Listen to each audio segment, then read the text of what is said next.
આજે રાત્રે અમારે પાઉંભાજી બનાવવાની છે એટલે સાંજના 5:30 વાગે અમે બે દેરાણી જેઠાણી શાકભાજી સુધારવા બેસી ગયા.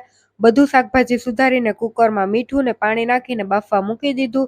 હેતવીએ ભાજીના વઘાર માટે ટમેટા, આદુ, ડુંગળી, મરચાં એ બધું કટરમાં ક્રશ કરી નાખ્યું ને બહાર છે ને શ્યામ એક પાણો છે ને ઈ કાઢતા હતા.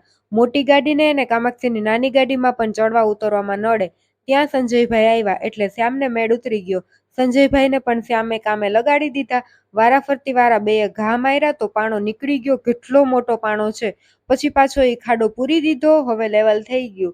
એટલી વારમાં કામાક્ષી મારી પાસે આવી, મને ગુલાબ આપ્યું, પછી પાછી ફૂલની પાખડીઓ પણ મારા ઉપર ઉડાડી. એને પણ ભારી હેત ઉભરાઈ જાય.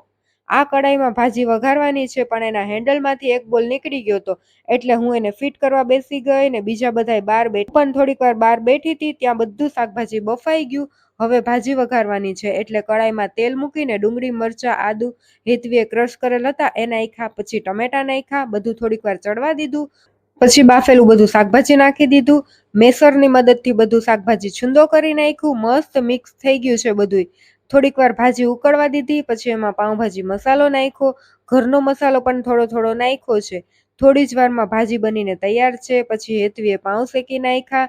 ઘરે બનાવેલી ભાજી ખાવાની બહુ જ મજા આવી ગઈ. બાય બાય, જય સિયારામ. વિડીયો ગમ્યો હોય તો ચેનલને સબસ્ક્રાઈબ કરી દેજો. મળીએ નેક્સ્ટ વિડીયોમાં.